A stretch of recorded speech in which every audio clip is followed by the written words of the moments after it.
जी हां दोस्तों, पहली बार मोदी शाह पर भारी पड़ गए राहुल। थलपति को दिला दिया बहुमत के 118 एमएलए वाला समर्थन पत्र। लाखों लोगों ने घेर लिया था राज्यपाल का राजभवन। स्वागत है आप सभी का। आप देख रहे हैं द राजनीति का विशेष सेगमेंट खबर और विश्लेषण। मैं हूं जबार खान। आखिर किस तरीके से राहुल गांधी ने अपने राजनीतिक अनुभव का इस्तेमाल करते हुए एक तीर से इतने निशाने साधे कि भारतीय जनता पार्टी चारों खाने चित हो गई। आखिर यह क्यों कहा जा रहा कि पहली बार राहुल गांधी मोदी और शाह पर आधिकारिक तौर पर भारी पड़े हैं। राहुल गांधी ने जरूरी 118 विधायकों का समर्थन पत्र भी दिलाया और आने वाले दिनों में सरकार के लिए किसी भी तरह के संकट का कोई संकेत तक नहीं छोड़ा। आखिर वो थलपति विजय जिनको राज्यपाल ने बार बार लौटाया, यहां तक कि बीजेपी राहुल और थलपति की सरकार को रोकने के लिए एआईएडीएमके वाली सरकार बनवाने की कोशिश कर रही थी, मगर कैसे राहुल ने सब कुछ धराशायी कर दिया। विस्तार से दोस्तों आपको सब कुछ बताते हैं, क्योंकि राहुल गांधी ने पहली बार अपने अनुभव, जिसका दरबारी मीडिया मोदी शाह मजाक उड़ाते थे, उसी राजनीतिक अनुभव से एक तीर से ऐसे निशाने साधे कि दिल्ली चारों खाने चित। राज्यपाल का सारा रणनीतिक नशा स्वाहा। राहुल की फिट की गई गोटी ने बीजेपी को दिन में तारे दिखाए।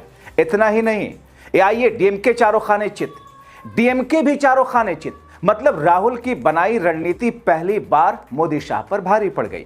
दोस्तों, माथापच्ची के बाद राहुल गांधी ने जो गोटी फिट की थी उसमें टीवीके को पूरे तौर पर कामयाबी मिली और जिस बहुमत के 118 वाले जादुई आंकड़े का ना होने का बहाना लेकर दिल्ली और राज्यपाल थलपति विजय को सरकार बनाने से रोक रहे थे, अब आधिकारिक रूप से समर्थन के 118 आंकड़ों वाला पत्र मिल गया। देखिए कैसे। देखिए, टीवीके के मुखिया 2 जगह से जीते थे, 108 कुल विधायक थे, एक घटा दीजिए 107। कांग्रेस पार्टी के पास 5, लेफ्ट की सीपीआई के पास 2, सीपीएम के पास 2 और डीएमके की सहयोगी वीसीके के पास में 2। यानी कि अगर 108 में से एक विधायक को घटा भी दिया जाए थलपति विजय के, तो भी आंकड़ा 118 का पूरा हो चुका है, जिस 118 का बहाना राज्यपाल ले रहे थे। दरअसल दोस्तों, इससे पहले डीएमके के सहयोगी मार्क्सवादी कम्युनिस्ट पार्टी ने कहा था कि वो शुक्रवार को इस बात पर निर्णय लेगी कि टीवीके को सरकार बनाने के लिए समर्थन देगी या नहीं, जिसके लिए बैठक बुलाएगी। विजय की पार्टी की ओर से की गई अपील पर निर्णय लेने के लिए चर्चा हुई। समर्थन पत्र देने पर सहमति बनी, ऐलान हो गया। कहा गया कि टीवीके ने राज्य में एक नई धर्मनिरपेक्ष सरकार बनाने के लिए समर्थन देने का अनुरोध किया था, इसलिए हम बीजेपी जैसी सांप्रदायिक ताकतों को रोकने के लिए समर्थन दे रहे हैं।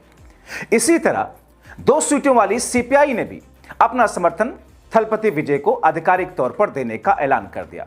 और इसी तरह वीसीके के अध्यक्ष थिरुमावलवन ने भी कहा कि तमिलनाडु में तेजी से बदल रहे राजनीतिक हालात पर पार्टी अपना आधिकारिक रुख वरिष्ठ नेताओं के साथ, पदाधिकारियों के साथ विस्तृत चर्चा के बाद घोषित करेगी।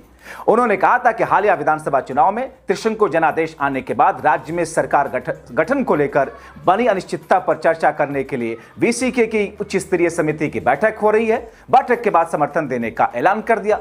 वीसीके के पास भी 2 सीटें थी, यानी कि कुल मिलाकर के जिस 118 के जादुई आंकड़े का बहाना बना रहे थे राज्यपाल महोदय साहब, वो राहुल गांधी ने दिला दिया। मतलब एआईएडीएमके की पीएमके जिसके पास 4 विधायक थे, उसके समर्थन की भी जरूरत नहीं पड़ी। मतलब डीएमके एआईएडीएमके देखती रह गई और राहुल की राजनीतिक तजुर्बे ने बैठे बिठाए थलपति की सरकार का रास्ता साफ कर दिया। दोस्तों, आपको याद होगा जिस दिन नतीजे आए थे, मैंने पहला शो किया था कि बैठे बिठाए राहुल गांधी के पास एक राज्य में और सरकार आ गई। तो अब बैठे बिठाए राहुल गांधी ने अपने राजनीतिक अनुभव का प्रयोग करते हुए मोदी और शाह की उन सारी रणनीतियों को ध्वस्त कर दिया। इससे तो शायद अब बीजेपी भी इनकार नहीं कर सकती है। और दोस्तों, सबसे बड़ा झटका बीजेपी और शाह को लगा, क्योंकि जैसा कि मैंने आपको पहले के शो में दिखाया था कि तमिलनाडु की राजनीति में एक तरफ जहां अभिनेता से नेता बने विजय की पार्टी टीवीके को बहुमत के लिए समर्थन प्राप्त हो चुका है, दूसरी तरफ एआईएडीएमके ने मोदी शाह को झटका देते हुए एक बड़ा फैसला ले लिया, और वो फैसला बीजेपी के एनडीए से अलग होने का। मतलब चुनाव में मिली हार थलपति विजय को समर्थन देने के लिए एआईएडीएमके ने एक बार फिर से बीजेपी के साथ रिश्ता तोड़ने का फैसला किया है। इसके साथ ही अब एआईएडीएमके एनडीए से भी बाहर जाएगी। बस इंतजार है तो आधिकारिक ऐलान का। दोस्तों, दरअसल इससे पहले जैसा कि चर्चा चली कि दिल्ली और तमिलनाडु राज्यपाल थलपति विजय को रोकने के लिए अपने गठबंधन वाली एआईएडीएमके की किसी भी हालत में सरकार बनाना चाह रहे हैं, जिसमें वो धराशायी हो गई। मगर खेल की स्क्रिप्ट कैसे दिल्ली ने लिखी वो जान लीजिए। दोस्तों, दरअसल दिल्ली का गणित था कि डीएमके के पास में 59 सीटें हैं, एआईएडीएमके के पास 47 सीटें हैं, इनके साथ मिलकर के 106 सीटें हो जाएंगी, जबकि डीएमके और एआईएडीएमके ठीक वैसे ही हैं जैसे कि कांग्रेस और बीजेपी। तो उनको यह लगा था कि 50 साल की दुश्मनी को भुलाकर एक साथ इनको ले आएंगे, क्योंकि इनको लगेगा कि आगे के लिए यही बेहतर है। साधारण बहुमत में उनके पास में 12 सीटों की कमी थी, क्योंकि सिर्फ इनका बन रहा था 106 सीटें। ऐसे में उन्हें अपने सहयोगियों के समर्थन की जरूरत होती। डीएमके गठबंधन में आईयूएमएल, सीपीआई, सीपीएम और वीसीके के पास 2-2 सीटें थी।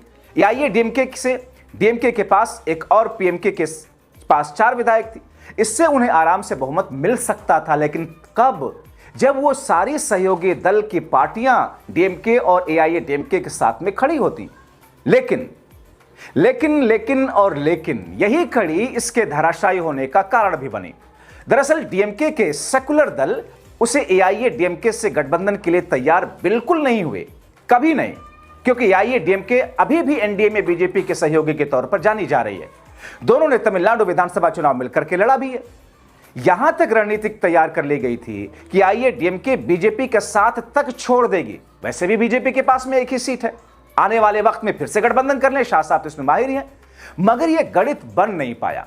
हां, यह और बात है कि एआईएडीएमके बीजेपी से अलग जरूर हो जाएगी।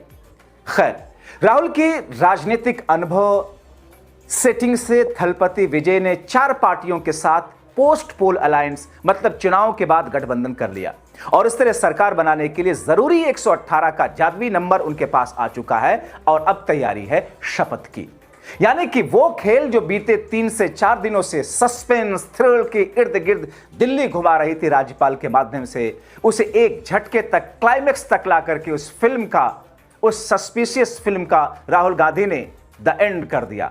इसीलिए थलपति विजय ने कहा थैंक यू भैया। अब दोस्तों, मैं क्यों कह रहा हूं कि इसे राहुल गांधी के मास्टर स्ट्रोक के तौर पर देखा जाना चाहिए? क्योंकि कमाल यह नहीं है कि सरकार बना ली जाए, शपथ ले लिया जाए। कमाल यह है कि शपथ लेकर सरकार बनाकर उस सरकार को स्थिरता के साथ में 5 वर्षों तक चलाया जाए। अगर एआईएडीएमके के बागी विधायकों से समर्थन लेते भी, मान लीजिए, कुछ भरोसा नहीं था कब वो लोग ब्लैकमेल करते और कब सरकार गिरा देते।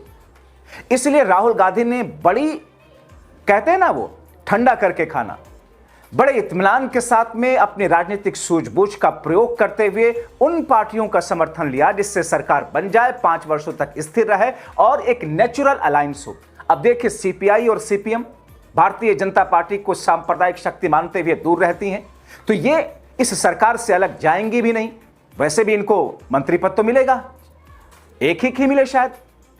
दूसरा, जो डीएमके की सीवीके, उनका दरअसल यह कहना था कि हमें डिप्टी सीएम का पद दे दीजिए, या वो भी दरअसल सेकुलर विचारधारा वाली पार्टी है, तो वो भी एक अकेले तौर पर अलग होने का सोच ही नहीं सकती, क्योंकि उसमें फायदा भी है। और आने वाले दिनों में विधानसभा चुनाव के मतदान और नतीजों के आईने में वो भी राजनीतिक तौर पर गुणागणित करके देख रहे होंगे, जिसमें उभरती हुई शक्ति थलपति विजय के साथ में अभी और जनता का समर्थन आएगा। आपको याद है ना कि दिल्ली में जब पहली बार अरविंद केजरीवाल चुनाव लड़ रहे थे 2013 में, तो उनको मीडिया ने बहुत कम आंका था, 19%, 18% वोट दिखा रहे थे, लेकिन लाए कितने थे, बहुमत के नजदीक पहुंच गए थे।